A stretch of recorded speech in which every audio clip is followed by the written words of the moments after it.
Oh, look at that. It's my new YouTube cut. Oh, hey, welcome aboard to the Miners Madness train station depot that's always running. Oh, the volume. So I wonder how that went. A little drastic there, but that's okay. Sometimes you have to have accidents in order for things to go right. You know what I mean?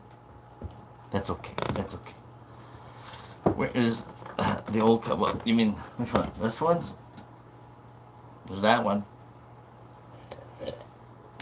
Got to stay hydrated. You know what I mean? That one's got water. This one, my new YouTube cup, is actually I like it because it says on it, "Life is a beautiful adventure," and it's full of milk. Because life is a beautiful adventure, for sure. It's one of those things that I definitely can appreciate nowadays in this life. Oh, I like the way that works. So, in a sense, it's like a waveform in a three-dimensional way. You have me, and as you go to the background, there's the Secrets of San Lazarus. And then you come up here and you have life is a beautiful adventure. And then right over here you have the Forrest Fenn Thrill the Chase. An adventure that me and Kiwi took a part on vodka. Nah. I can't. So the train of digression has already been going off since why must I go decide to get us off track already. Alcohol, I don't like straight alcohol, mixed drinks, stuff like that. I can taste the alcohol. I mean, even if it like really very little, I can taste it's gross. Ugh. Beer, I'll do beers every now and then. Wine every now and then, but yeah, one too many times with alcohol is like it doesn't do anything for you. You're tired of waking up naked on the bathroom floor. You know what I mean? It's just you get old of it. So, yep. And that was with just wine. It was a big bottle of wine, but anyway, and a hot tub time machine. Oh yeah, that's a good movie, by the way. Speaking of time, that was one of the things I think Forrest Fenn in the Thrill of the Chase had. Look at that! Like with the Aztecs and Mayans and time, your time, your periods in your life in time, and the different areas in which you roam this planet or stage, which we call. I just decided to, instead of walking about and watching outside the window of the train that is this person, which is a short engine and cabooses, which my dad always said, because I'd be like, "Oh, Dad, I had a good idea, I lost my train of thought," and he'd be like, "Well, it ain't that hard when all you have is an engine and a caboose." So, short train is what it is. So, I mean, it's always easy to get digressed and off track and whatnot. It's easy. I mean, you could follow Forrest Fenn along his journey with just his poem and stuff, or his book, and easily get distracted just like that. I mean, because your imagination is one thing, and the words that Forrest Fenn is telling you is another thing, and to combine the two, oh my Lanta, you're creating a whole different story and perspective of something. So, in this search and journey, oh no, keep it up. So, in this search and journey, yeah, this life, the journey, the search for Forrest Fenn's treasure, it's been an interesting adventure. And so, I happened to be like middling around out here. There's one thing about learning history and following history, and me and Kiwi, we love to hunt history. So our train is always out and about trying to find new places to go metal detect. Preferably private property, wherever best, but rivers do just as fine. Um, but yeah, there's always stories out there. There's the history that other people have left. One of the ones that we like to do is we go lead fishing or lead hunting. It's a mineral, whether man changed it from raw ore to other stuff. All right, cup, you got to go. There you go, people. Cup's out of the way. It's more. Yeah, that's way better. Way better. Way better view. Is um things things tell a story. Like for instance, you can have some round shot. About yay big. I mean, I'm average sized. What would be a good? You know, I mean, this could be a lead sinker, but I mean, the way it has a solid line going across, some cutoff points, some impact zones. I would say, oh, they would say, yeah, I'll use they, the infamous they. I have the infamous they that will back me up, called Wikipedia and Google, because that's a whole lot of people that are chiming in on possibilities. But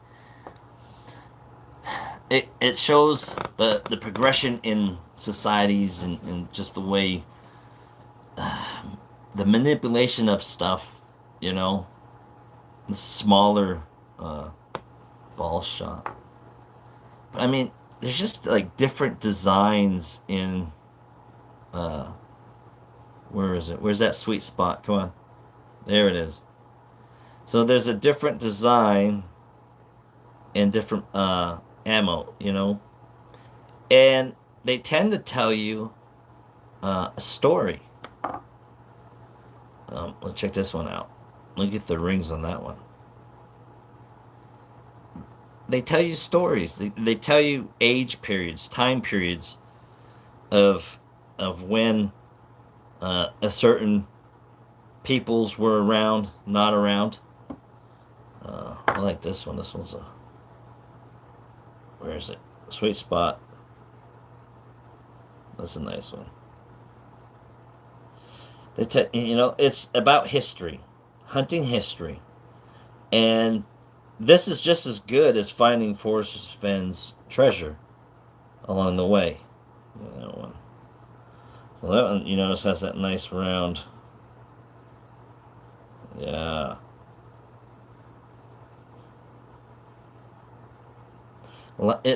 Different ethnic groups. Unfortunately, in America, this is one of the awesome things. Is it's not awesome, but it shows you how the power of knowledge and information is key and vital in the progression of a person or societies or neighbors, etc. How they it's vital because these are things that took out or helped give the edge on battlefields. For population control, just war over food, water, land to graze animals on. So, but they're different time periods. We got mangled up crazy. I mean, what's the purpose of this? What's the purpose of showing? 'Cause it's showing the possibilities. In order for me to find Forrest Fenn's treasure like these, I would have to have been at least, just for numbers, we know 200 to 500 feet of Forrest Fenn. And that's to say because at the end of this is the projection path which came from Forrest Fenn. In this case, the projection path from somebody else who shot this musket. So from, depending on, how far that travels. In this case, we're looking at Forrest Fenn, a person standing in one spot and dropping, literally, dropping a load in the middle of the woods along the river banks uh, of gold and more. Hence the title, Forrest Fenn Gold and More. A journey shared, or was it? But as I digress, the idea, because I have 5 whiteboards over here on the wall right next to this map. They line up, states.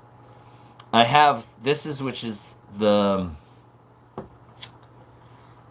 core principle, or the cornerstone, in which I was looking at the thrill of the chase.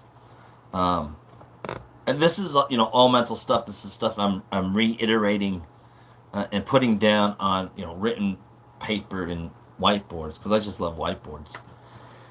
But the cornerstone of Forrest Fenn, the thrill of the chase, the chest full of gold, the load that he dropped in the forest, mislaid, as I like to call it, for intended purposes and use later on in life, by the completion of the thrill of the chase in a poem memoir that was written. I needed that cornerstone, and so this is a digression. Pause. One thing about meditation and learning oneself is learning to relax. Matter of fact, I'm gonna open this window in case it's breezy outside, and I got that wind chime action going on, because I just love the wind chimes. It's just a good thing. I like it. You know what I mean? It's just a good thing. Oh. You get up, you leave, and people start walking out. It's crazy. Be careful you start dropping out of this live stream. I don't want you peoples getting your knees and elbows scraped up. But if you do, we'll throw out a life raft at the end of the train, so be sure to catch it on the next time we come around. And that brings me back to my first main point. Thank you, everybody, for joining me on this adventure, this journey that is, I guess, in a sense, almost coming up to a wrap end-ish, but not really, because it's still going on, because there's beyond the thrill of the chase for me. But as far as, my perspective on the thrill of the chase, and how I went from A to Z, and I was like almost next to X, but I was like more like Y. Why didn't I cross the river? Why couldn't I find it? Those kind of whys, But nonetheless, now I'll get back to the board. So I usually say, if you haven't gotten a drink, please get a drink, even though I don't even know how far in we are. But it's okay. Life is beautiful. Life is a beautiful adventure. Yes, it is. And I thank you guys for our interactions in our, at least, verbal conversation, written conversation, and any kind of interaction, because it does strengthen and foster better ideas within myself, so that I can better progress in life in an easier fashion and manner. So I'm just cheersing that to you guys. Thank you. Thank you for being you. So the point of trying to find the chest, I need a cornerstone. My cornerstone is, how can you find the chest with just the poem and a map? And the question is, yes, you can find a chest, using a poem and a map within 4 states. But there's a lot of places where a lot of people have been shooting. And it's kind of like Forrest. There's a lot of places that Forrest has been, and the things that he's done. I forget, at least, where's the birdie? Well, okay, I mean, I can run inside and go get Kiwi if y'all want. Just throw some numbers. Throw one up there if y'all want me to run inside and go get Kiwi, because it'd probably take me about 10 seconds. I mean, it's all up to you. But Kiwi, she gets, like, kind of antsy and stuff, But usually, like, if I'm talking and singing and watching YouTube, she actually does quite fine. So I bet her if I brought her out here, she'd be fine. I know she would. So, I mean, oh, there's a 1 already. Oh, shit. I didn't see that one. I'm covering it up with my whiteboard. Just kidding. All right, I'll go get her after I read this. That way you have something to think about while I'm getting Kiwi, and you guys can talk amongst yourselves, amongst the train, in the train cars. Smoking sections are at the front and back. One's driving the engine, the other one's driving their mind. Roof access, y'all know where it is. If you don't, ask somebody who's been around. So, a cornerstone in the thrill of the chase, and I got the cornerstone thing from, Westworld, etc., blah, blah, blah. Kiwi is, in a sense, a cornerstone for me. Because of 2019, 3 Days to Sunrise, yada, yada, yada, thrill of the chase. There's a cornerstone. Traumas in our lives, those are cornerstones. I only see one up there, so I don't think that counts. I think you were saying, your one is, you're included as, yes, you're number one. Troy, you are number one. I'll give you that one. There's only one, so. Kiwi's stuck inside. Poor birdie. No, she's okay. She's probably getting eaten by the cats and dogs. No, I'm just kidding. Relax, people. She's okay. She has a perch inside the house that sits right next to the cat. Stewie can't type. Well, Stewie better learn how to type. And I'm thinking about trying to, now that you mention it, and I'm thinking about it, and I'm thinking about, if you haven't seen, in a sense, how smart canines are, YouTube a dog named Bunny that uses little pads with buttons to kind of express in a vocal way how she feels as a dog. It's pretty interesting and cool. I bought something similar, tried it out with Kiwi. Kiwi does not like the colors. So, she would hit the button and make the sound that I recorded, but she didn't like the colors. She would just sit there and just fly around. So it's like Cindy says, send that back now. So it went back. So that was that training exercise that came and went, but the idea is still there. It's just I use other things, etc. Go back to what I was using before, which is myself. I don't think she likes that. Well, she probably does, because she's. If you haven't seen it, I did a short video of Kiwi. Me and her, we sit and we play Destiny in my soon-to-be office inside the house, so that office-ish. But we have a couple ducks, and just like Shakespeare, and that this world is a stage, and we all play our parts, and we come and go. We have a pair of ducks that come, a mallard and his wife, female partner, and we call them Romeo and Juliet. And we call them Romeo and Juliet because me and my wife, we love that show, Romeo and Juliet. We love movies. I love movies.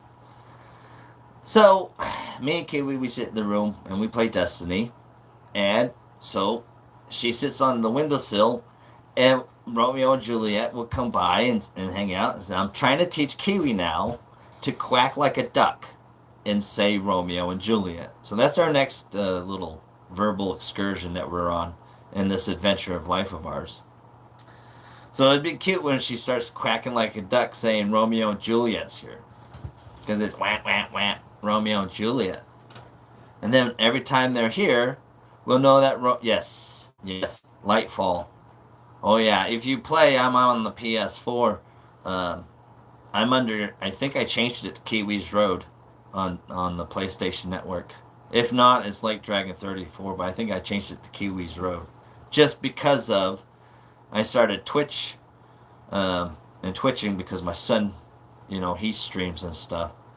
And so I stream on Twitch, and it's under Kiwi's Road too. So, back to cornerstoning. I love this day. It's going good already. Speaking of going good already, I haven't even gotten to this yet. Earlier, I was on another YouTuber's channel, Choi's here, and I was like, my wife's coming home early today, so blah, blah, blah. This is the time I'm going on. Not to say I'm going to run over or anything, but I text her and I let her know that, hey, because tomorrow's her birthday. I says, hey, she's working till 9 tomorrow, so I says, hey, I'm going live. What time do you get home? Because she says she was coming home at 5:35 or something like that.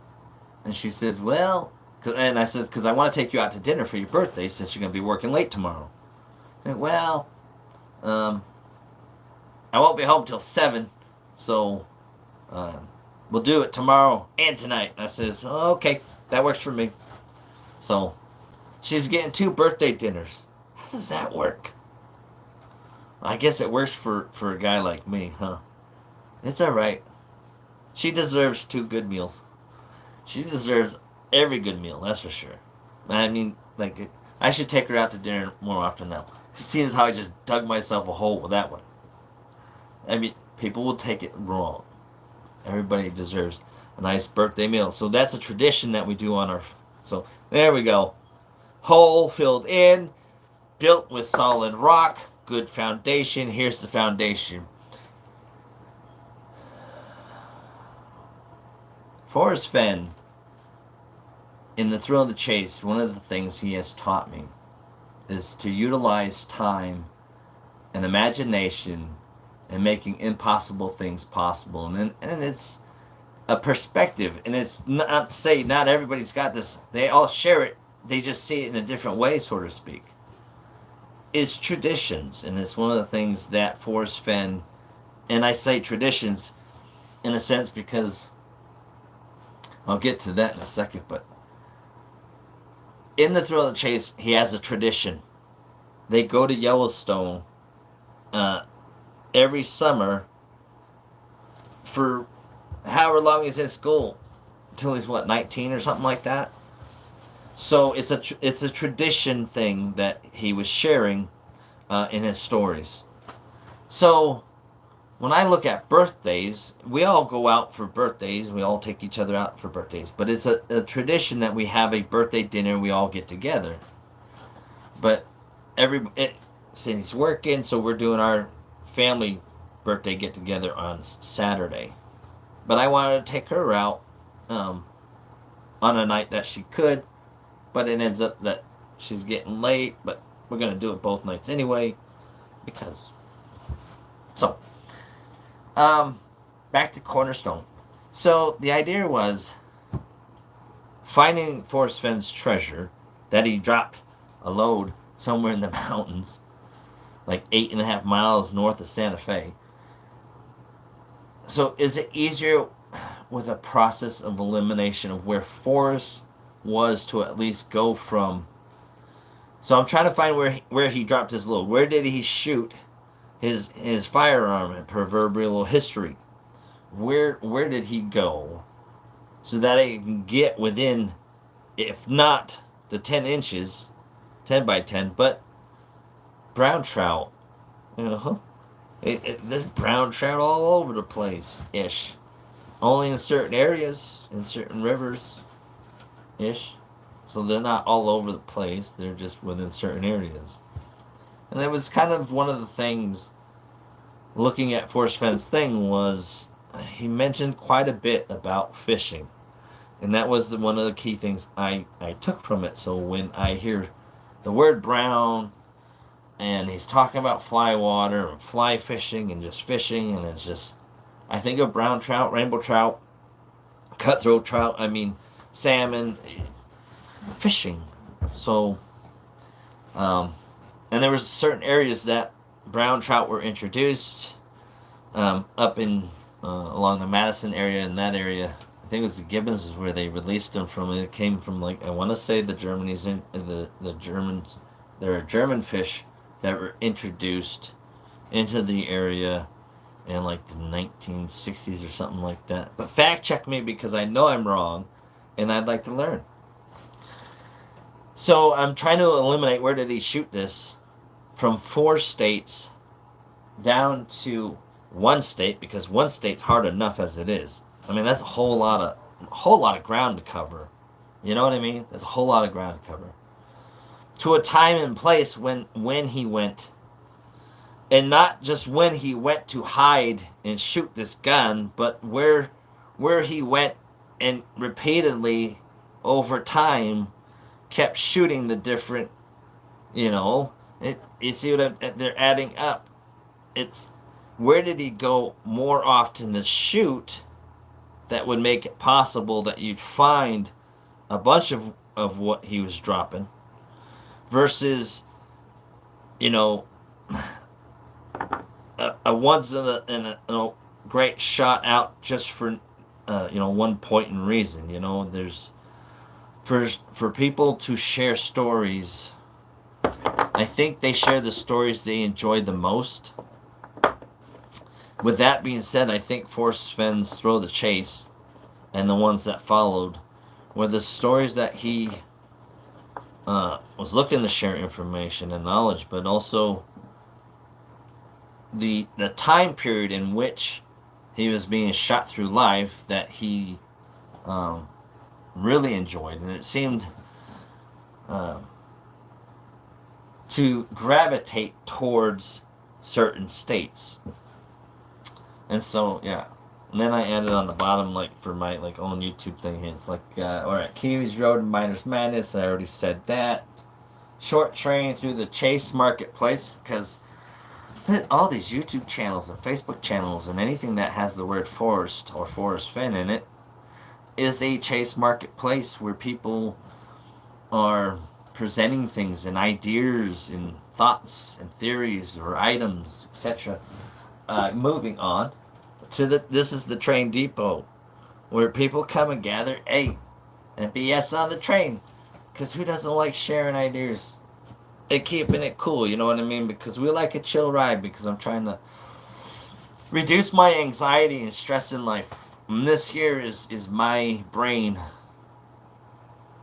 on life is a drug, right? We can say that, right? Natural medicine. Native style, keep it real. That's what we like. Hell yeah. I believe in the cosmos first over man. And I think the cosmos has more power over man. So if the cosmos decides to provide certain remedies for human ailments, etc., who am I to disagree? That's a good song. Right? We travel these worlds on the 7 seas. That's what this adventure is about. Topic. Gold and more. So now we're down to putting my pin in of stories, but it was interesting because I was looking over through some of the stuff. I want to put this right here. If I start putting my whiteboards all over the place, they start getting all erased, and then I have to sit there and try to rewrite the whole thing all over again. As I'm trying to keep it simple and I'm trying to simplify this hunt for a man's history, for his shadow, I'm chasing this man's shadow. I noticed that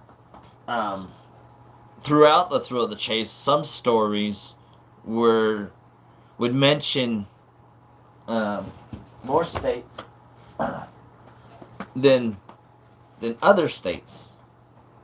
Now, for me, it's not to say that one state isn't more powerful than the other state. All depends on the state of mind in which the writer's writing. Especially if the writer's writing in a mental capacity, not the mental capacity, but in the thought of a 13-year-old. His mind is always a 13-year-old's mindset in a sense that he's enjoying those happy times is the way I took it. But as I was looking in the compilation book that I'm writing all the intricates, the stuff that's behind the curtain-ish. I mean, so think of this as like your menu. This is what's being served. And tonight we have gold and more. So if you'd like to see some gold and more, just let me know. I'll show you guys some gold and more. But I gotta see some digits. I know there's like more than myself in here. So I'll leave in type 1. One is for Kiwi. I'll type 2. 2 is for Golden if you want to see some Golden as I converse with you all.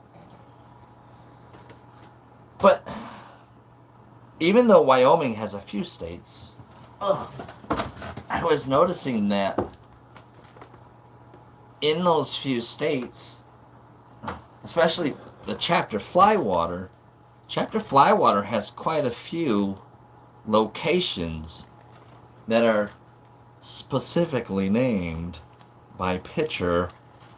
Not to say that Forrest Fenn didn't write it, because the picture is of a photo album that was probably written by his mom or dad. So, just because Forrest didn't write it doesn't mean he might not have printed a possible areas that he's visited throughout his time and his journey up through Yellowstone. With that being said, I noticed that there were several places, especially within the heart of Yellowstone, that were mentioned.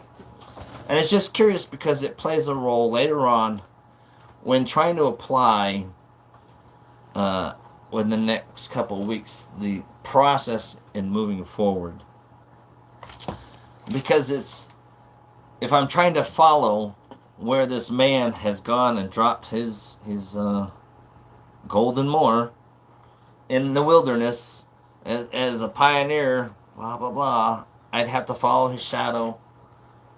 And the only way I can follow his shadow is knowing the places that he's been, to give me at least a one-up on where to start looking. Because at least with the story, or at least with the poem, I would have to think that Forrest Fenn has been along a waterway, based off of beginning where warm waters halt, and put in below the Homer Brown, which could be numerous other things, but as a fisherman angler looking at it this way, I'm assuming that a person would put a boat in below a dock and start going downstream fishing. So, I mean, that's kind of, in a sense, one perspective. Now, yeah, 9 Mile Hole sucks for fishing sometimes when you're not catching anything. And that happens when I'm not fishing. So, yeah, it kind of sucks when I'm not fishing on that 9 Mile Hole. Which I've never tried because I haven't gotten a license to fish. But I'm not talking about 9 Mile Hole as like a perfect solution. But I can at least say that at 9 Mile Hole, I was within 500 feet to 200 feet, just like any other searcher who's driven through Yellowstone and is driven right past Madison Canyon, on down past 9 Mile Hole Rock, Fenn Rocker, etc. Whoever's been within that area, if it's supposedly retrieved, located, found, removed from the earth or the grounds in which it was resting upon, and its final exact location, we could say that at least, hey, we were at least looking around to where this person was, and for sure know that he was there based off of where he's told us he's been, over trying to guess where he might have been. If that makes any sense. Are we jumping on rail cars tonight? There's all kinds of rail cars, man. Especially the ones that are open, because gotta let that breeze in, you know what I mean?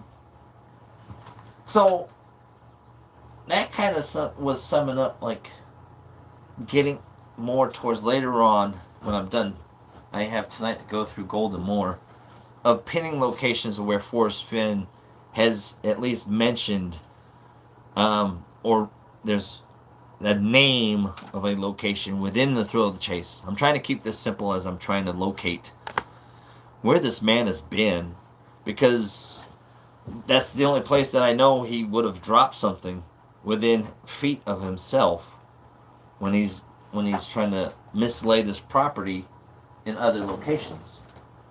If that makes any sense. If it doesn't, well, welcome anyway and enjoy the ride, because this ride's always going, and you're bound to get thrown off at one point in time. Not by me. It's just, people move on and move along, and it's okay. We love it, we enjoy it, and we want some more of it. Isn't that a song too? I don't know. I don't know if it is. But anyhow, so it brings me back down to. Oh, I can put these back up there now. I'll do that in a minute. Goldenmore, which is, I guess, kind of that path in which Forrest Fenn was traveling, in a sense. Oh, look at that kiwi feather. Oh, yeah, I put this in my hat somewhere. If I had my cowboy hat, I'd put it in there. Oh. I'll be facing backwards, though. I can't get it to stick in this one. Who wants it? You want it? Here, you can have it. It's yours. So, moving on, as I've been going through this book, I'm just concerned with names and locations. I've already read through the book. I've already highlighted everything that I felt was important. There's stuff I've skipped and skimmed. But in y'all's lucky case, I hope you brought a pillow, and I hope you brought your blanket, because one important thing about sleep is making sure you get your REM sleep. And with REM sleep is when you have that, what is it called, straight? Rapid eye movement. So that's when your imagination is probably working overtime and your brain's really getting excited. And so the words that I speak aren't the words of me, but rather the words of Forrest Fenn. Aha! Think of it that way. So enjoy your Z's as I read along those words that I felt were important to me in the song that he wrote. Oh, see what I did there? I tried to do a little rhymey. And as I do this, I'm going to pin some stories up on that there yonder map right there. And that's not the one that's signed by Shiloh. No, that's one is signed by nobody. Maybe me and Kiwi will sign it. I'll get a little thing and have Kiwi put a little ink print on there and put it on that map. That'd be cute. That's a good idea. I like that. Good idea. I like that. Alright, so Goldenmore. If anybody would like to see Goldenmore from Forrest Fenn's Thrill of the Chase, at least a piece of gold from Forrest Fenn's Thrill of the Chase from the chest, just let me know. I'll show you some. If you'd like to see the more part, as far as what's going out there, if you notice at the top of the chat, there is a pinned link. Oh, excuse me. I need to cough. 1 second.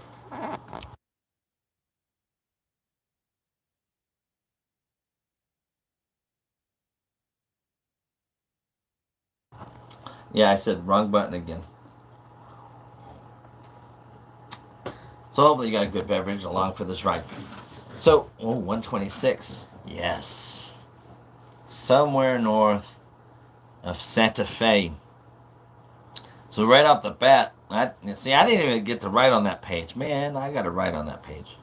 I'll do it with this one because you can't see it. Totally skipped over that one. Put an L there for location. So 24. We already know that 24 we have. Oh yeah. So 24 is actually going to have 2 stickers on this. And I'll tell you why. So the poem applies to 4 states, and that's what everybody's looking at. 4 states, narrowing it down to 1 state, narrowing it down to 1 city, town, location, river, whatever have you, mountain, log. It doesn't matter. You're trying to narrow down to X marks the spot, a 10 by 10 area. Yes? So Goldenmore, he's telling us that's 24. He's telling us you got 4 states to look at. I'm going to throw this one right up here. Boom! I had some other ones up there. I don't know why I put them up there on the board. Oh, at the very top. I don't know if you can see that. So right up there.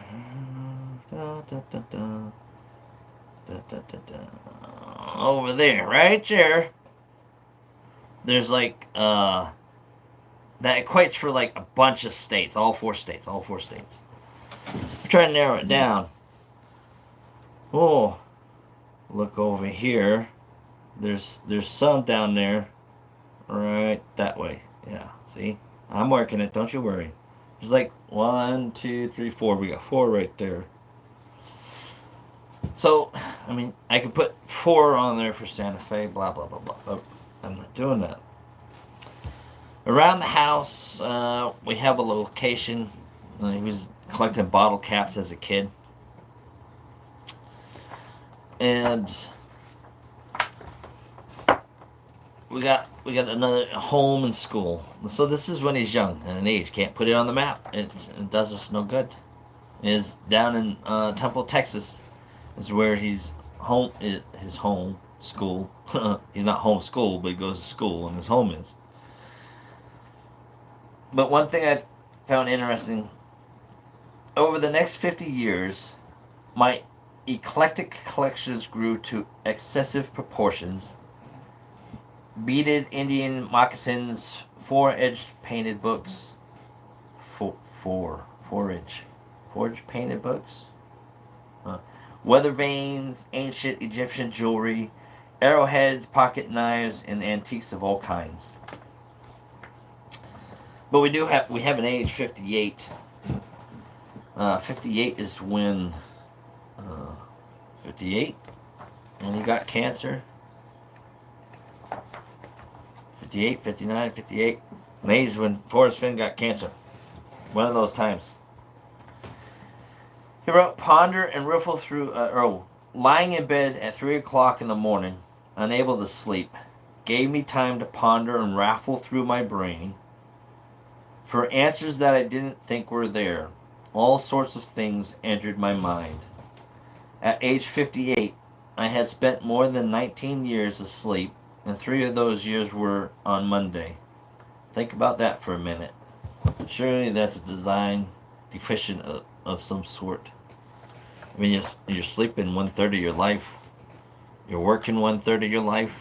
And that other 1/3 of your life, you're just trying to figure out who you are and what you're trying to do in this life. And then family comes along, girlfriends, boyfriends, significant others. I mean, cars, automobiles, homes, all of them, etc., etc., etc. Life. So yeah, it gets crazy. And then your mind just keeps rambling. Anyway, but nature can be nature. It's like, hey, who's talking here? But nature can be lenient at times, like with Olga, and I figured I had at least a year to live. Come down a little bit more on 129 of Goldenmore. So I've like, first is literal, secret. First literal, but yeah, I mean I've highlighted throughout my time, and wrote things, etc. along the way. Most of the new markings are Sharpie for reasons so that, it's new markings. But I always felt that the highlighted parts were words that Forrest Fenn were sharing and trying to, for me, in a sense, guide me along and teach me his perspective. Because in the thrill of the chase, I'm not trying to add my perspective to his hunt. I'm trying to understand him as a person and his perspective on why he even did such a hunt, the manners in which he did them, etc. And I think it helps to understand the rhyme and reason, in a sense, behind the poem and the direction it may or may not take somebody. So as I continue to read and put you to sleep, I got an idea, he says. Then one night, after the probability of my fate had finally hit bottom, he got an idea. It had been so much fun building my collection over the decades, why not let others come searching for some of it while I'm still here, and maybe continue looking for it after I'm gone. So I decided to fill a treasure chest with gold and jewels, then secret it, leaving clues on how to find it for any searcher willing to try. It was a perfect match of mind and moment. Ha! I liked the idea, but it would take some planning, and the clock was ticking. No matter how far away a date is on the calendar, it always seems to arrive sooner in the face of unpleasant situations. Beautiful cast bronze chest. An excited antique scholar said the chest was probably a Romanesque lockbox. Oh, so I had underlined this because, like, I know, like, old timers comes in once in a while for old people, elderly people. It's kind of like Alzheimer's, but it's just selective forgetfulness. So I call it old timers. Um, and it's not to say that Forrest Fenn had old timers, but I mean he wrote, at least in here, saying that somebody else had thought or said that it was probably, so it wasn't that it is, but that it was probably an 1150 A.D. Romanesque box. And then also thought, so the guy thought, this scholar thought that this box might have once held a family Bible or a book of days. So these are just somebody else's ideas on a box that they thought may or may not have been, and he ran with it. I mean, it sounds good to me. I mean, I was chewing on that. I wanted that lockbox. It was Romanesque. Come on now. The Romans were some interesting civilization. I'm going to say with that. Olive jar. Oh. So, interesting thing, I wrote olive jar on here too. I also wanted to include something personal. So he's talking about all these contents that he's putting in this chest. I also wanted to include something personal with the treasure, because maybe the lucky finder would want to know a little about the foolish person who abandoned such an opulent catch. So I placed a 20,000 word autobiography in the chest. It's in a small glass jar and the lid covered with wax to protect the contents from moisture. The printed text is so small that a magnifying glass is needed to read the words. I tried to think of everything. Then I started filling the chest with gold coins, mostly old American eagles and double eagles, along with lots of placer nuggets from Alaska. So, out of some of this catch, I was able to acquire a 1880 $5 gold coin, which, if you enter a comment and hopefully share the video that's pinned at the top, you get a chance to get that gold coin, because it's being given away in a comment picker drawing, and that's how you can get a piece of gold and more, if anybody's interested. And it works if it's share. So sharing is caring, in a sense. So the more people share that video, or at least try to get other people to comment, it gives the chance of it even happening a chance. Because no commentee, no comment, no ticket. And you need a ticket to ride in this wonderful train that is Miner's Madness on Kiwis Road. Unfortunately. And that's the price that it costs. It's just a comment, or your thought, or your an idea, an expression of who you are, a memory that you may have had. Let me share just something. So sharing is caring, and that's hence kind of like part of the backbone water weave of why I'm doing that giveaway. And along with that gold coin, there's silver bars that are going out too. Oh. Whoops. Silver coins too. Oh, my Atlanta. I slipped. Some copper Spanish cobs. Oh, my God. Oh, all these words that are coming out of my mouth. Are they being given away too?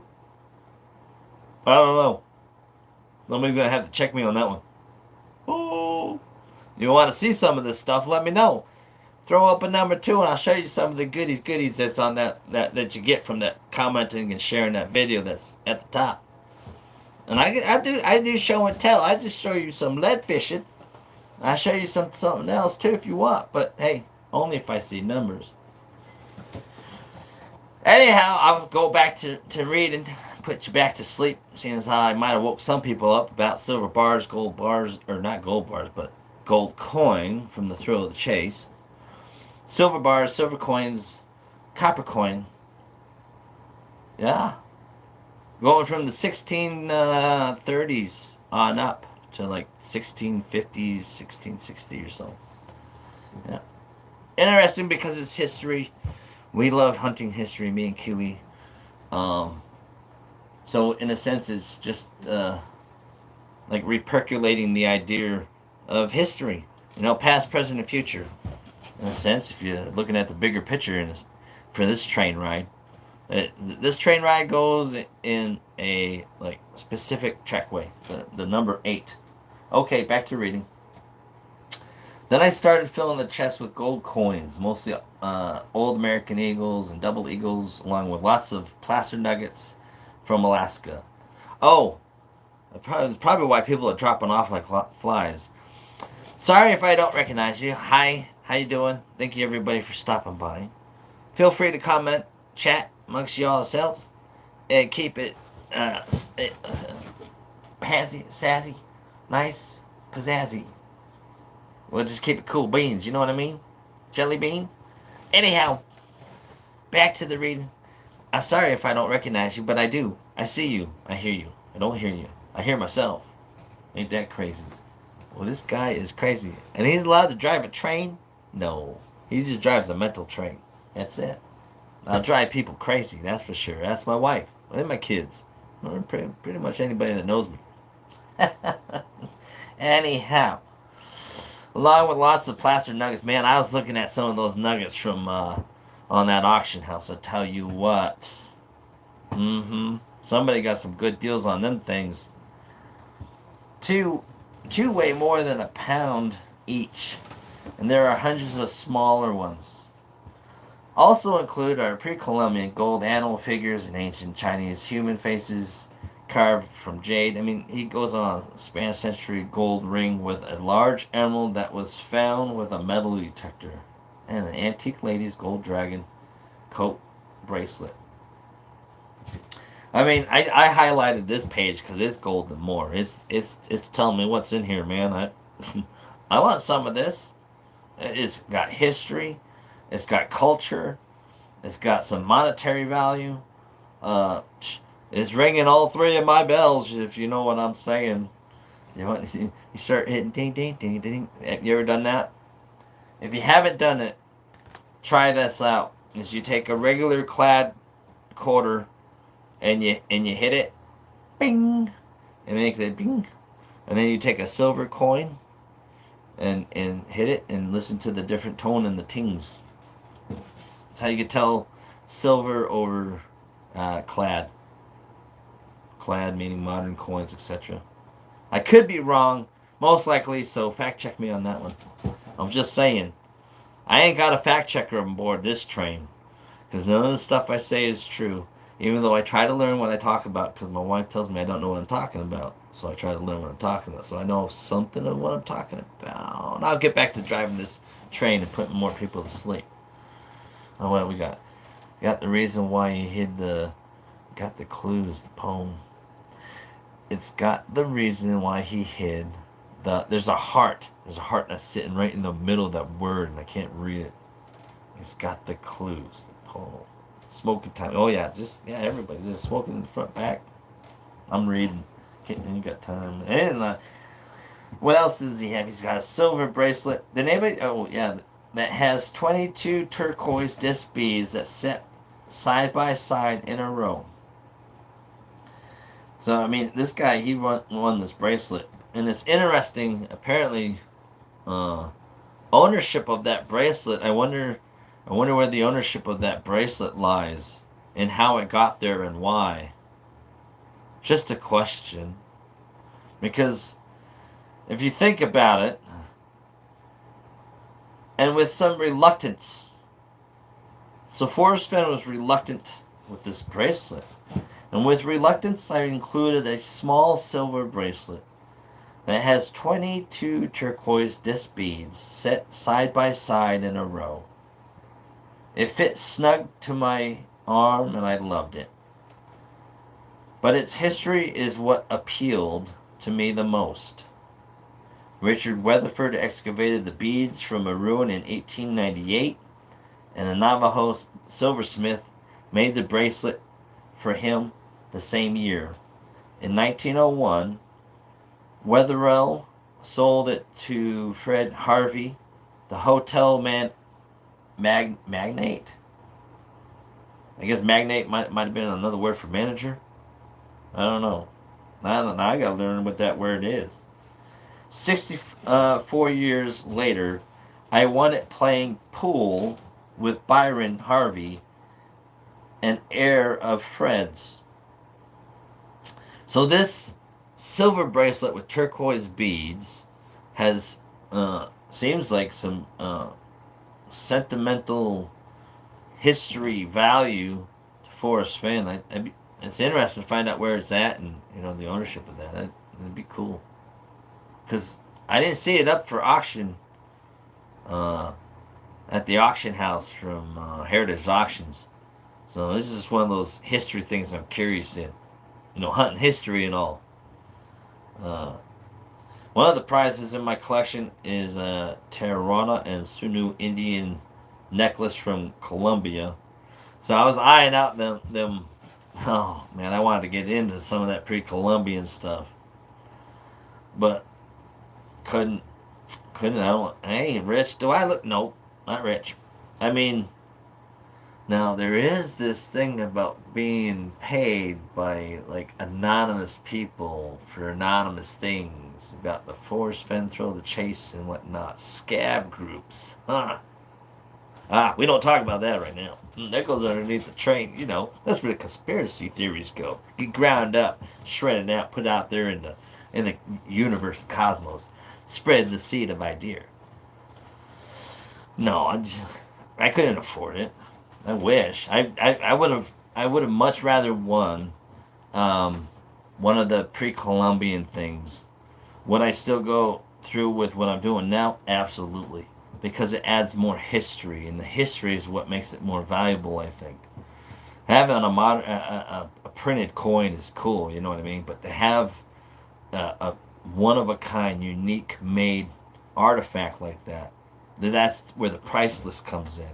And I think that would have totally carried more weight and substance to the meal I'm serving on this train. If you don't want to know what that is, you haven't been paying attention to this train ride at all along Miners Madness Kiwis Road from the beginning to the end. Anyway, what else did Forrest Fenn write?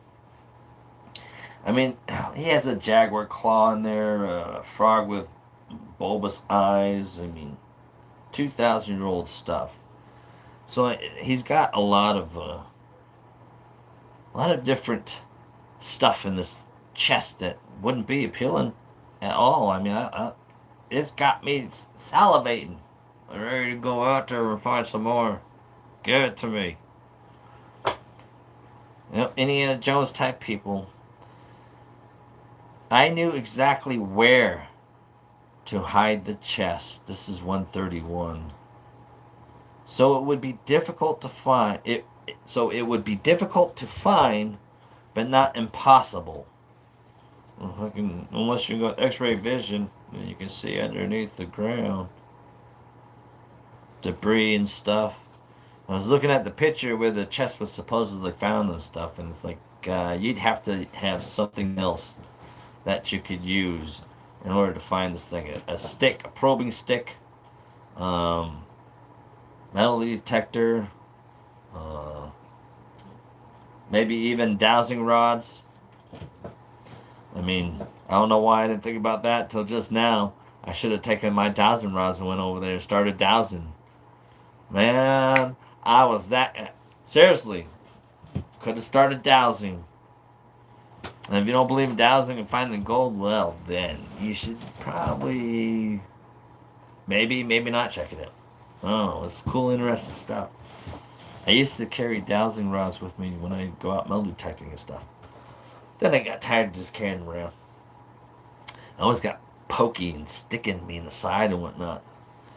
Anyhow, this is not my story time. This is Forrest Fenn's story time, right? No. Yes.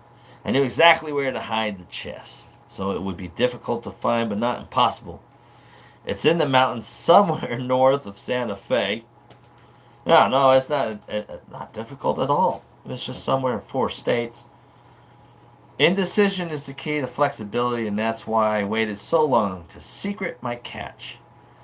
George Burns was 100 years old. When someone asked him how his health was, he replied, "My health's good. It's my age that's killing me." So I wonder if if his health was really good. At the time at which he hid this, I don't know. I mean, trying to exclude um, the things that's all other information in the thrill of the chase. I have to try to, at least at this point in time, just still stick with keeping it within the confines of what he's trying to tell me, where he's been. Still haven't come to no locations, and that's what I was looking for. Yeah, we got home and school, 58, we got an age. Oh, highlighted stuff, that's what I was reading. Oh, key. My war for meat and fly water, as I have gone alone in there, and with my treasures bold. I can also, that's what I liked about containing 9 clues that, if followed precisely, will lead to the end of my rainbow and the treasure. So I was thinking rainbow trout, brown trout. So, fishing hole with a rainbow trout. I mean, not to mention that, like, where is it? There was a page that sat there and had, right there, it says "My Secret Fishing Hole," and it has a whole bunch of rainbow trout, or I would assume rainbow trout. Unless that's a whole bunch of brown trout, then there's a whole bunch of brown trout. So I kind of took that, and this is in fly water, as when he's sitting there saying, yeah, I know, I forgot. About trout fishing, my secret fishing hole.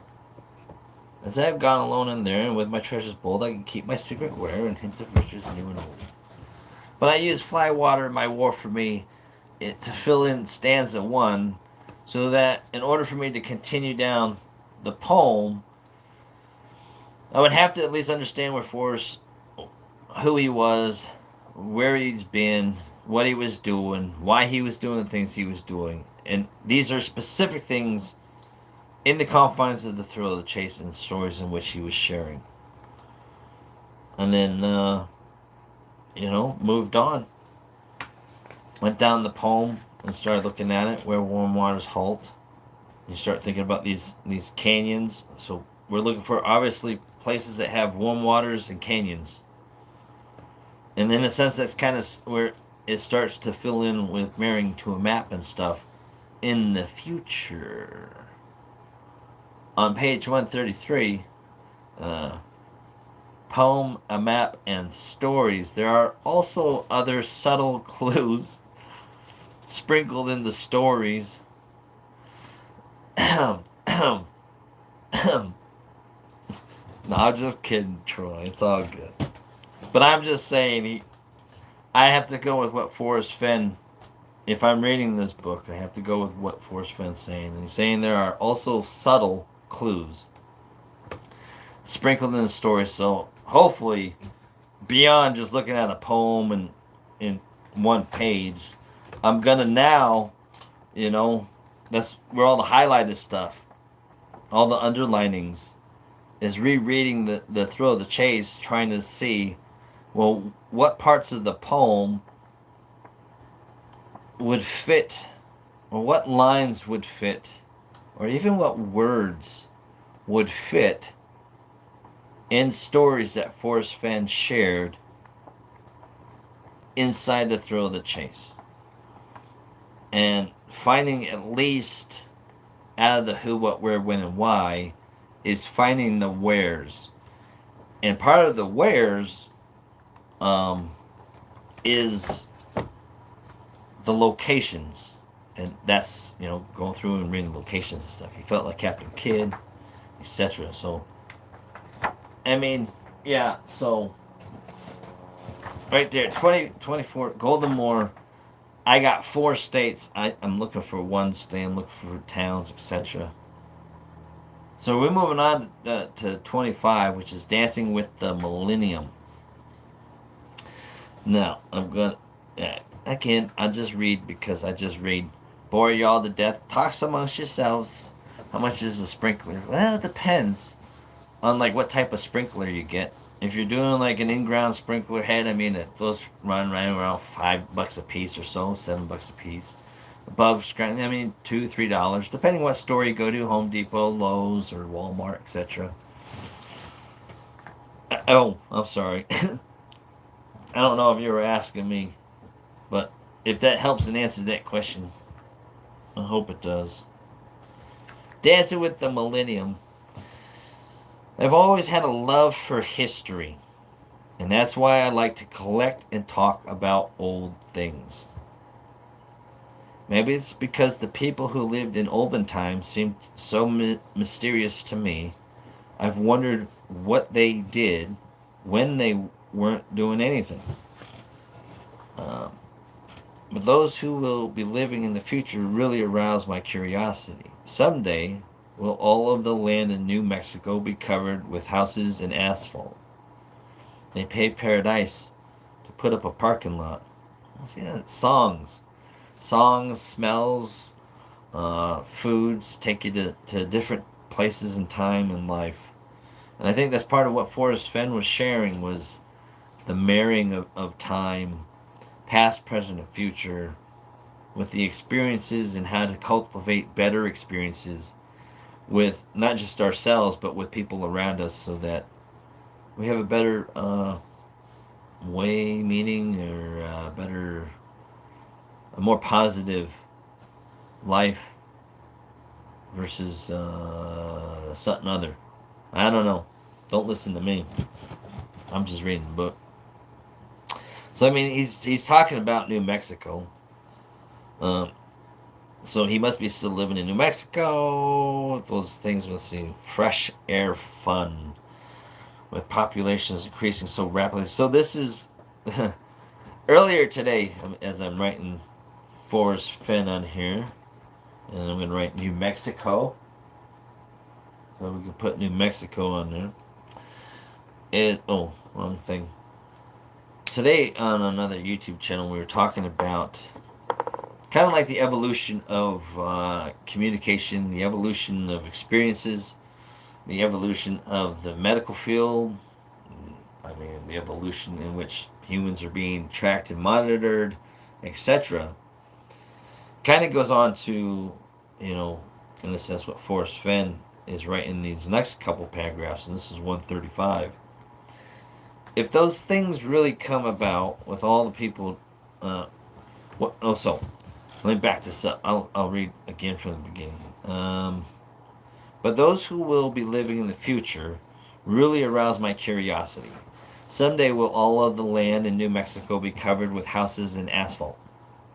Will there be no requirements for farmers because everyone will be eating food pills made with chemicals instead of eating real broccoli and squash? That might not be bad at all. And so where I live, my neighbor who actually been around this area, this all used to be farmland where our houses are, our subdivision and stuff. And driving around, I mean, you can see the farmland that is now on the outskirts of town. But those farmlands are being chewed up with houses and subdivisions left and right. And it goes to beg the question and differ, what's going to go on? What's going to happen when all of the farmland is equated and things have been changed where you can now supposedly get the same chemical and nutrients and vitamins, etc., through pills that are man-made versus natural made nutrients and vitamins, etc. And it's an interesting thing because it's in that progression of simplifying um, the process. Our body is a machine, and it takes in food and water to help us grow, maintain it, to make sure we're having all the right nutrients and vitamins in our body. Now, when you start taking and replacing that nutrients and vitamins with what somebody may or may not say is a nutrient and vitamin, disguised, disguise, this is why conspiracy theory. I mean, I can give you a glass of water, and you can see me pour a clear liquid out of my tap. I can give you a glass of water, and you can drink it, and it may taste like a glass of water. Now, why do I say this? Because it doesn't mean that there's not a unit underneath the floor that has a different chemical mixture inside that water that once you now have ingested can alter your body's DNA and such. Man, scientist stuff going on over here. Conspiracy theory that goes underneath the train for a later time. It gets blurted out there because think about it. It's just because there's there's a lot of trust that we place in food that we get from a marketplace versus the food that we see growing in our own backyards, like cows and chickens and eggs and bacon. You know what I mean? Potatoes, and radishes. No radishes. Don't like radishes. Green onions. Uh, Peppers, etc. I mean, there's a difference, and even in that in the manner in which you grow them, etc. But to facilitate and make it easier, if they can replicate supposedly the same stuff that you're naturally getting from Earth that takes so much space, so much time and effort to cultivate, well, we'll just manufacture it and give it to you like that, and then we got you addicted to stuff. I mean, I'm just saying. That's kind of, I mean, it's amazing what they're going to do. And it makes you wonder where all the farmers are going to, you know, the land's being chewed up in a sense. It always has. Everywhere, every place, there's been wars and battles over land. It'll never cease until they realize that there's only one border, and that's the atmosphere. That's my thought on it. Most of those thoughts discourage me because there may not be any more history in the making like there was in the past. And worse, that what can so this next sentence or paragraph is kind of in a sense important because somebody in history they left a bullet that proved that somebody existed in that area where one would expect nobody would have existed. So it's proof finding something where somebody could have been is what makes validation in history and stuff vital. And it goes for like archaeology and recovery and stuff like that with big government hiding, protecting, and keeping it in different ways and preventing its exploration. Anyway, Forrest goes on to say, oh, now I gotta sneeze. Hold on.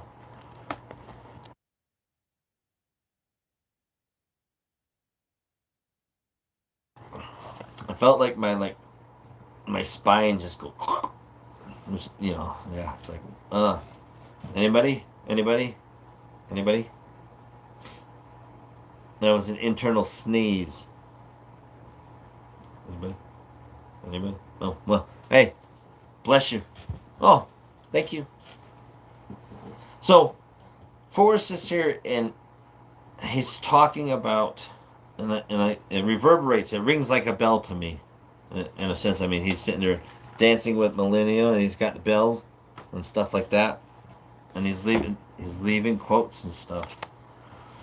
Most of those thoughts discourage me because there may not be any more history in the making, like those, or like there was in the past. And worse, that what can one person do that might impact life 1,000 years from now? I've given that a lot of thought because little things can be so important in our lives.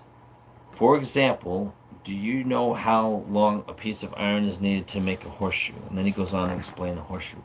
But him wondering how can one person leave an impact in not just his own life or his family's life, but in others' lives. And I think he was kind of sharing that process. Uh-oh. I just looked at TTOC. I don't see where Forrest states that 9 Mile Hole was the most special place. He shows many named fishing holes. Yes. Does single anyone out? Doesn't single anyone out. No. You are correct on that. It's not a matter of singling any one specific spot out so much as to say that I'm getting at least close enough to where he could have been versus a place that he could not have been. I can say Forrest has fished every river up and down the entire 4 states, but I wouldn't know that. I mean, according to the poem, it's telling me to look, and even the book is telling me to look in 4 states to where he's been. But in order for me to have a similar idea of where he's been, his stories kind of tell me where he's been. Whether they're written by name of a photograph in a photo album, those are showing me spots that he had traveled as a kid during that year. So, I mean, he's showing me one path here, in another story, he's showing me another path over here, and another story, he's showing me another path. Several stories, I don't see, there's nothing on the board. But sooner or later, some of these stories that he's telling me about, specifically in TTOTC, I'm hoping that they line up, their paths cross, so that I can narrow my search down to a more of a spot that he's visited more than once, I guess, in a sense. If that makes any sense. So, I mean, yes, I would have to agree that I don't see where Forrest states that 9 Mile Hole was most special place. No. But I do see a photograph that says my secret fishing hole, which, in a sense, kind of, if I was going to place something secret, and I'm sharing a secret, and I'm using the word secret, I don't know. It might be obvious or not. But I played into it. I'm like, oh, dude, there's a photograph of a fish. And he's saying it's a secret fishing hole. And it's probably when he went fishing alone out of Madison. I'm going to let it. I was connecting different lines and stories of different possible meanings and stuff. And this just kind of what brought me towards the Madison area. And more so, with the picture of his father standing at the rock. He's not there, but his father's there.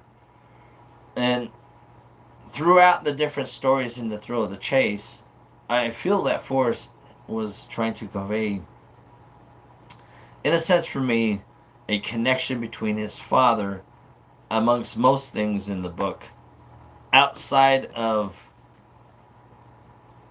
him, his entire life in the universe. Forrest and his father, and then Forrest, his family, and then Forrest and everybody else. So it's just a kind of like a breakdown of how I was looking at the family-ish, dynamic-ish, emotional thought behind it. No, he doesn't mention 9 Mile Hole, but it's a description on a picture that is in the Thrill of the Chase, is all. Yeah, it's just a label under a photo. Like the labels on all the places and other holes. Yeah. So, I mean, I would line up and hopefully all those places connect to give me a path in which Forrest Fenn, at least that year, had traveled, along with any other information or any other states in which Forrest Fenn had traveled. That's why I'm, like, in the Thrill of the Chase, it's just trying to find the locations that he may have been to help me narrow it down so that I'm not looking, uh, I'm not grid searching every state, trying to follow every river, trying to follow every um, acre, every foot. Just trying to reduce how far I gotta walk, if that makes any sense. Because I don't like to walk very far, and if I'm walking too far, then I might overlook something. Yeah, it does say that it's his father. Yeah, his father. No, and it says father something. The heart's covering it up, man. Sorry. I read that as father's special place. I mean, if 9 Mile Hole is his father's special place, and then Forrest had gained an attachment, especially to fishing, because of his father and teaching him, and then he's teaching other people to fish now. If it was one of his favorite pastimes in Yellowstone and a way to make money at it too, I mean, who wouldn't want to? Who wouldn't want to do a job, make money at something they love doing? Um, and if it's a place that his father and him, so I mean, if it's his father's favorite fishing spot, obviously I would assume, in a sense, that you would take those along with you to your favorite fishing spot. So it may not have become Forrest Fenn's fishing spot, but it may have become a place that he knew, at least in memory, he could see his father fishing there at any point in time he'd like, um, in his mind, as being treasured memories. So I took the poem, both metaphysical and physical, in the wordings and the ideas in the perspective of looking at the thrill of the chase and through the poem. Um, but that was just me in my perspective. And that's I don't know if that kind of agrees or not, but I mean, if it makes sense, I hope it does. But if not, I don't know. I can try to explain it different. Um, Anyway, trust it. The planet sets in February. Shorts onions here. Somebody's growing onions. See, like onions. I mean, the smell of onions. It's like, it's a good smell in a sense, unless you don't like onions. But he goes on and he's talking and about making all kinds of casting. He's casting bronze jars. Oh, that was a thing. Location. We're on 137. Skip 136. Total experience, Smithy, forgotten history, big pictures. There was something about when he was making bronze jars. I think that's his. Oh. That's interesting. Okay. 137. On many occasions at night, while my wife was watching Dancing with the Stars, I was making wax bells and writing words on them in elevated letters. The later bronze castings of the bells are exactly like the wax originals. I took to the foundry. Bronze is a non-ferrous metal. This is 23. So I already got. Do I got 23 down there? No, we're gonna do 23. 23. We need a blue. Blue 23. Forrest Fenn. He's talking about he's in New Mexico. He's down at a foundry. So we know that Forrest Fenn, at least, has the state. And going roughly through the chapters and just getting the state is good enough so far right now, because I mean, as you can see on the board, I mean, it's cultivating locations. I mean, there's a few in Wyoming, on an outset of a generalized area of Wyoming, but there's a lot that is accumulated. There's a lot that is accumulated over Yellowstone, and there's a few stories that are accumulated over there down in New Mexico, and they're different time periods too. And it's in a sense you see a lot of in the stories, a lot of younger Forrest talking through most of the book. I'd almost say at least 1/3 of the book is Forrest in his younger youth, if not almost 2/3.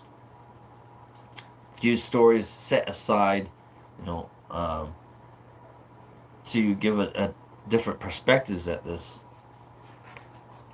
Well, here was an interesting thing that I thought was very interesting, as far as where he mislaid bells is the same thing. I would almost assume that he would kind of use for the chest. Is on page 138. This is Dancing with Millennium. I buried those bells about 3 feet deep so a metal detector can't find them. Some may be on land owned by the American people. That is to say, public land, but tended by the Bureau of Land Management, or state park, or federal park, or national park, etc. So I kind of took that as like maybe he may have buried it in quite a few places, whether a state park or a national park or BLM land or national forest land. There's several different categories, and so when I read that paragraph, I almost took that and applied that. He's probably thinking the same thing when he's doing this thrill of the chase, when he's hiding this chest. It's not whether who manages the land and who's writing new rules and regulations on what you can and cannot do on the land that they're managing that's owned by the public. But, I saw it as he was looking at it this way. He probably hid it out there on land owned by American people, public land. Regardless of who it's managed by. But that's just my thought. So when he was in a sense to kind of give myself confirmation bias now in the after fact, listening to Forrest sit there and discussing or describing, he's very almost adamant in saying you have native land, you have private property, and then you have public land. Oh my God, sneeze again. Hold on. Oh my legend, did you hear that one? Oh man, all that air just kind of escaping. Bless me. So, yeah, Bureau of Land Management. It's interesting. I think it was important that he looked at it in 3 ways, and I think that's how it became, in a sense, how it, would there be a legal question for me, myself? No, because it was found on public property. Not private property or native property, but public land, managed by others, but not owned by others. And so there would be no legal question. To me, the story is I would have found mislaid property on public land that was intended for future use. And that future use is the ending of this thrill of the chase. That would have been. That's it. You know what I mean? Oh, you heading out? Thanks for stopping by. Oh, keep searching for trout. Oh no, brown trout. Loads out in the wilderness. It gives new meanings to logs too. Timber cutting comes while dreaming. Oh, 26. Santa Fe, so we got another one right off the bat. Santa Fe, New Mexico. We got another location. So this was an important 26 Ode to Peggy Jean was an important, I think. It shows the strength and will that other loved ones can do and change in oneself, I think. I'm not going to read the entire thing, because I didn't highlight the entire thing, but there were some parts of it that stuck out. But for right now, 26, going down to Santa Fe. And let's talk about when he's at age 58, invasive cells came into my body and took a kidney. He got cancer. Now he's faced with the prospect of death. And there's again, I mean, the same thing that's happened to him when he went down. He was faced with the prospect of death, and anytime you're a person, I would assume anytime a person is faced with death, they would think about things that could have been or may have been, or they should or shouldn't have done, could have done. And when that prospect is over, how many people carry through with some of those things? Um, but I think the few words that Forrest wrote, Ode to Peggy Jean, he's talking about he got cancer, his wife and his kids stuck by him. My team, and this is page 142, my team had saved my life. So his wife and his kids had given him enough juice and energy to keep pressing forward, in a sense, instead of just withering away and letting the cancer take him and going out I think in a sense the way his father went out. And he writes a nice poem, Ode to Peggy Jean. Today I look up in the sky and saw a sparrow on the fly. What ancient secrets does he know? Why am I here and cannot go? Today I looked up in the sky and saw a raven flying by. He seemed so focused on his way, so tell me now why I must stay.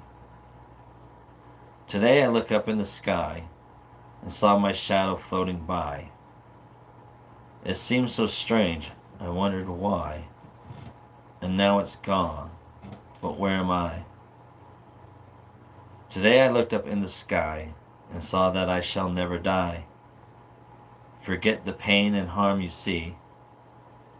My loving wife looks after me. Interesting. So I mean, it seems like a journey through, seeing oneself, ancient secrets are flying by. And then he's looking at this guy, seeing himself as if past. So he's looking down on himself. Yep. And his wife's looking after him. And I'm thinking that in that last stanza, today I looked up in the sky and saw that I shall never die. Forget the pain and harm you see. My loving wife looks after me. Is, I think, showing the internal memory that continues. That even if you're still hurting in loss in life, there's memories, positive ones, that hopefully you can look back on.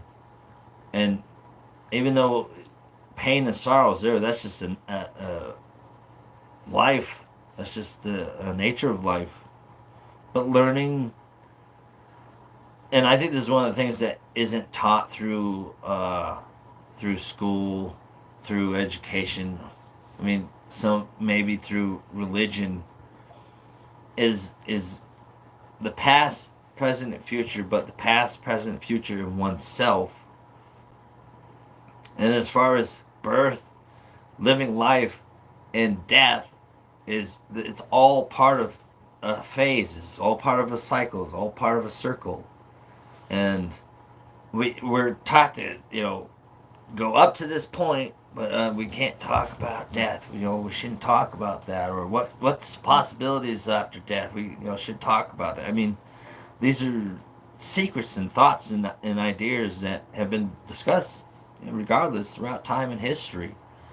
And the ones that truly learn the secrets of mastering the idea of an idea, and mastering the idea of thought, in a sense, are valuable and useful tools and resources to any person.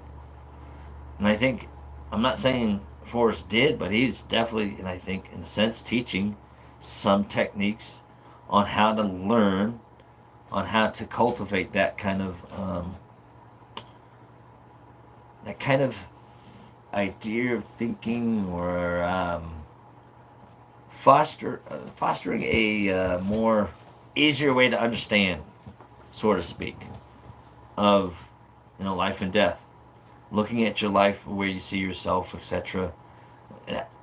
How's life going to be after you're gone? Because that's part of life. It's going to happen.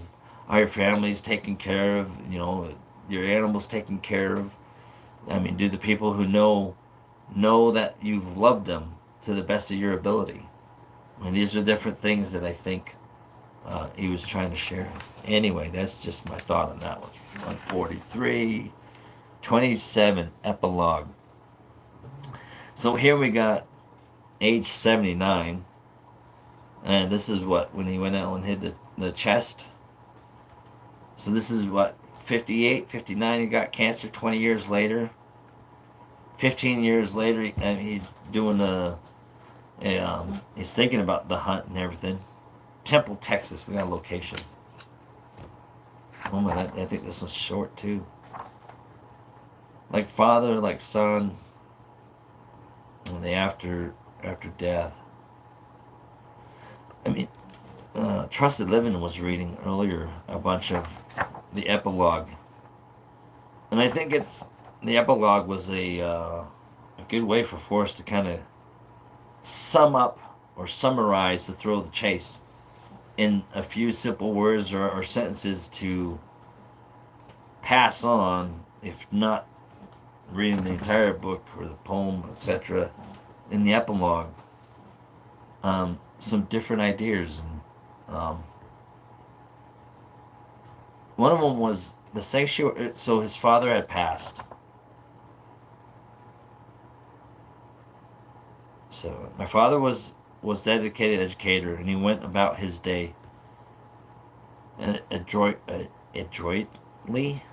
as any of the best in his time. At age 83, he took his own life in order to defeat a cancer that had chewed on his pancreas for too long. He was not going to let it beat him. I admired him for making such a sensible and brave decision. His funeral was held at the large First Baptist Church in Temple, Texas, and he had it all planned. Who the pastor would be, who would sing which songs, what kind of flowers he wanted, and who should sit where.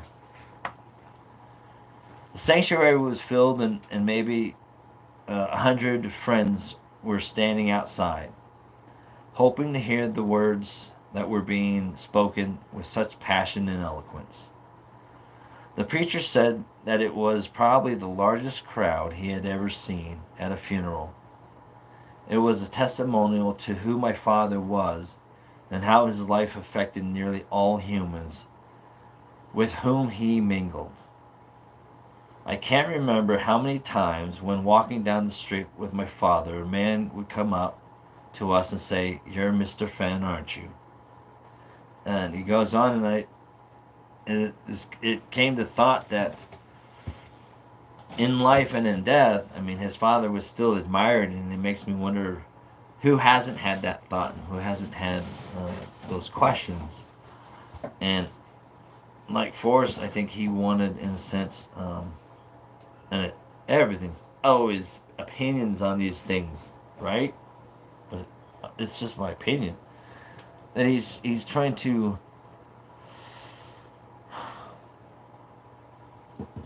you'd want to be able to get people together, and unfortunately,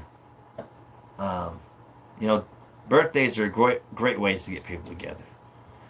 Funerals are sometimes one of the worst ways to get people together, but in a good way, because it does, in a sense, make people think, well, oh my God, that person that we know just passed away. What if that was one of us?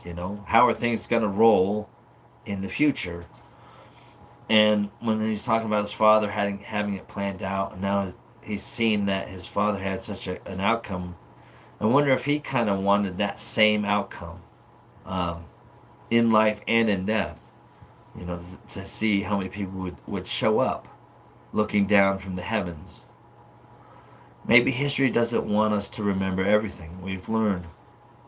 And that's why the grass grows so tall over French soldiers' headstone in Vietnam. Now I feel that my father is sitting on the edge of a cloud somewhere watching. If he knows everything about me, he's pretty busy lighting candles, some of them on both ends. But I hope he knows that I've been sometimes guilty only by innuendo, and that's why I wrote an epitaph with such profundity. Profundity. Profundity. Yeah, whatever.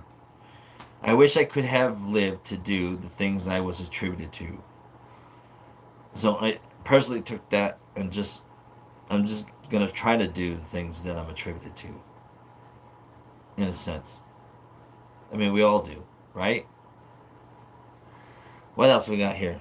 Oh, look, on page 50. Oh, so I guess get back. I'm almost done with reading this book before I start trying to make it mesh together, the book and the poem.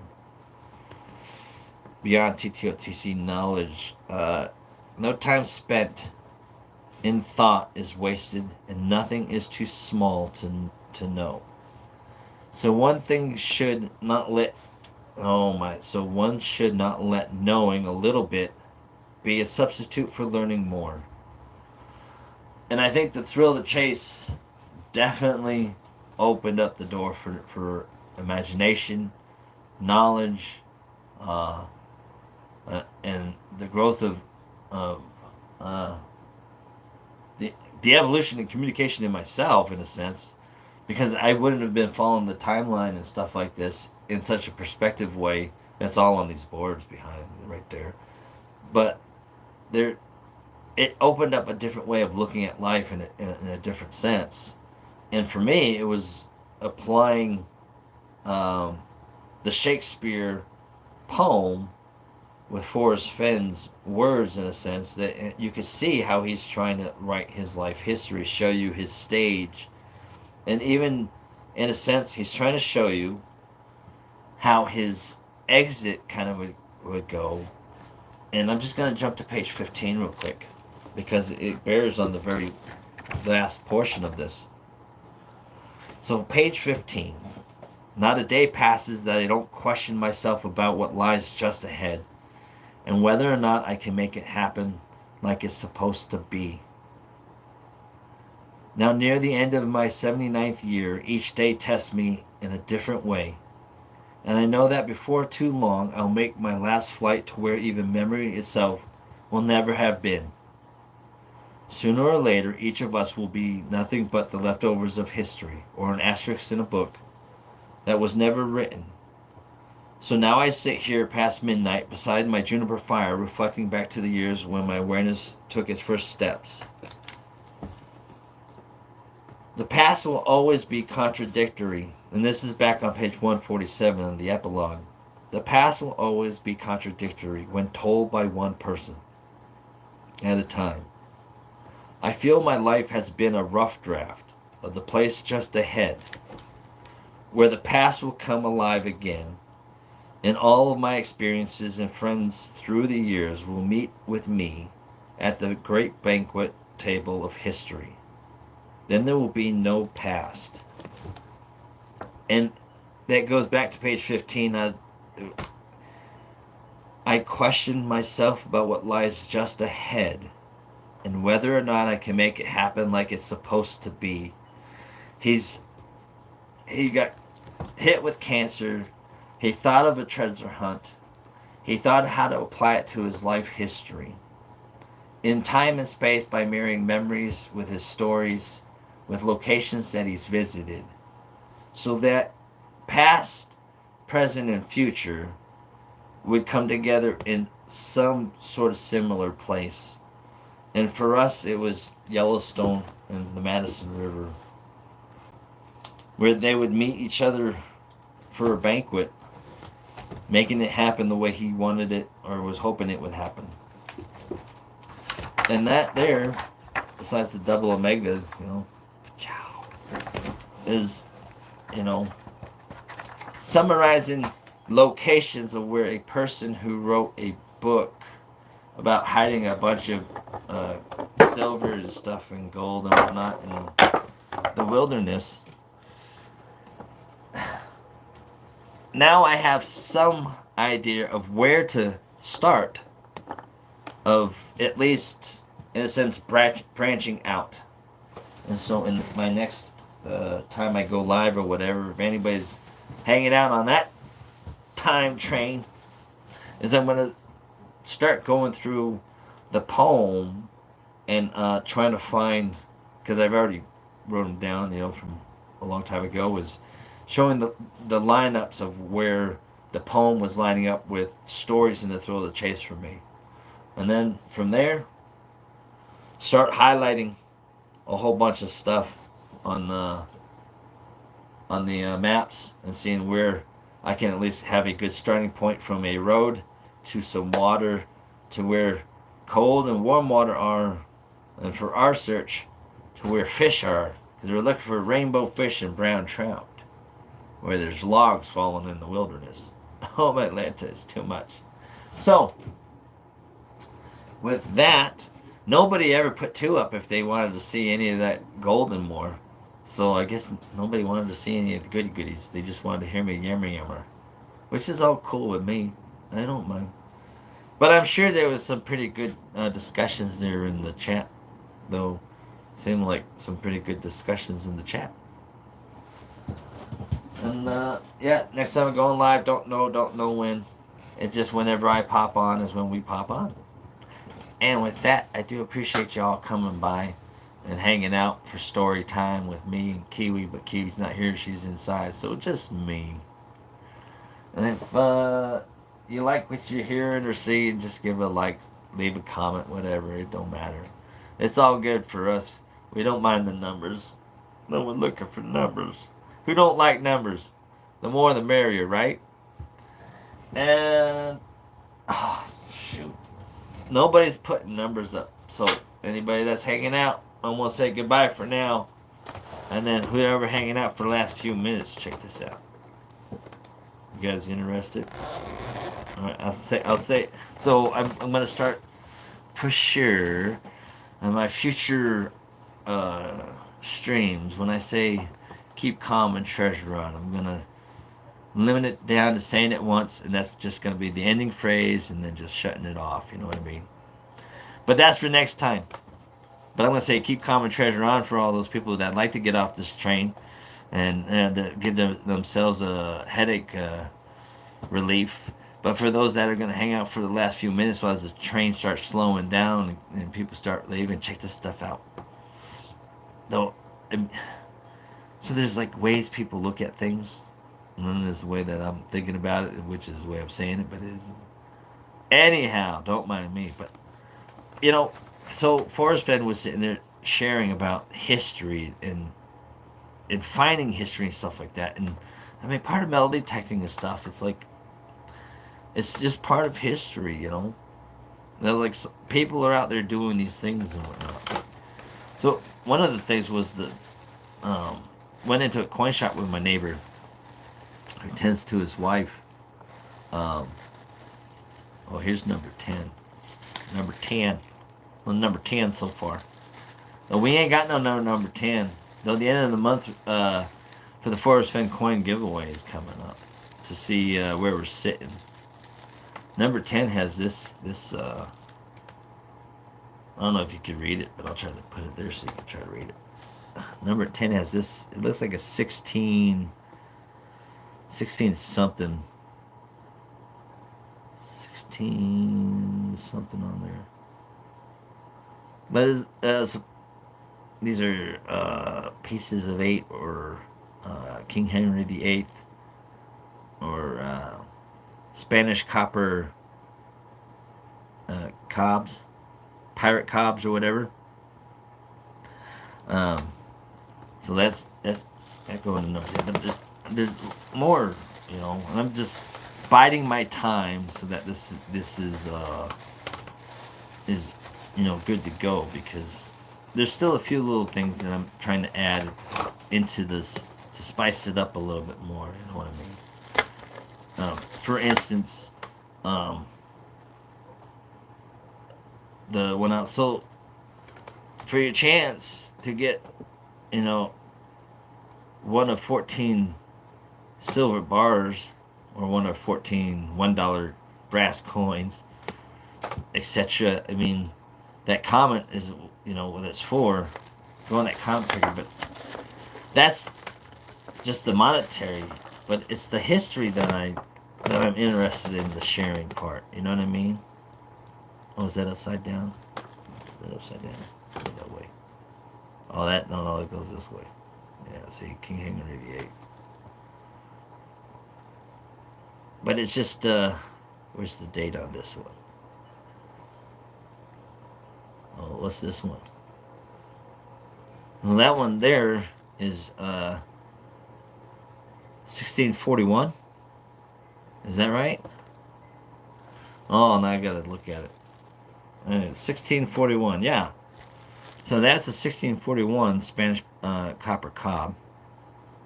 That one's going to, who is it? Who is it? Oh, that goes to number 3. Which, number 3 is, yeah, they won. And I have to still send theirs out. And there's like number 1 and number 2 that I have to update. But so I'm throwing some, along with the silver bars, along with the 14, is the Spanish copper cobs, because they just have it dated on them. And I just thought it's cool, you know. Coming from one of my treasure hunts that I got into after the Forrest Fenn throw, the chase ended, was in a book of lost American history, lost treasures in American history. One of the chapters was titled Lost Padre Mine. Started looking into that one and, you know, come up with my consensus and conclusion. And still has yet to be verified, but that's in time. Not that any time shortly, because have you seen what's going on down in the lower ends of the 48s? No. I got bad enough anxiety leaving my own house, let alone leaving my own town. Try going to another state, ooh, especially down that way. And it's just because you know, all the bad stuff. Not to say bad. What happened? Battery dying and stuff? Oh, it's just finally saying I'm going live now. All this time I've been talking to myself. Ain't that interesting? But yeah, there's that Forrest Fenn coin, 1880 $5 gold coin. That's going to the 14th winner. And but yeah, there's some 1640 coins in there. 16. I think there are a couple 1650s, like 1 or 2 1630 to the coins in there. So I'm giving away the oldest coin that I have is going out to the first place winner who won, and then the years going up. As you've seen, 1641 was for the third, so the other one must have been another 1640, I bet you, for second place. But anyhow, that's just what's coming down the pipeline, if anybody cares or is interested. But if not, that's okay. Now you know. So when I say sharing is caring, I mean literally sharing is caring. I mean, if somebody was looking for the and more part, here's a good chance for somebody to get and more, and there's a piece of gold in it, which is from Thrill of the Chase. So comment, like, and share that video that's posted at the top. And I was just reborn. Dude, every time I'm able to take a breath, it's interesting.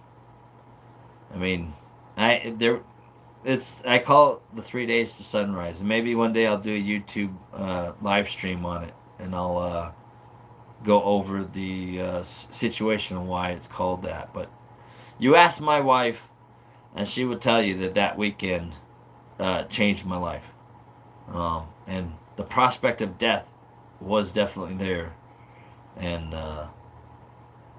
it just, yeah. I try to take life with a grain of salt. And I've learned that movies, videos, and TV shows are things like books are things that people have done or people are gonna do.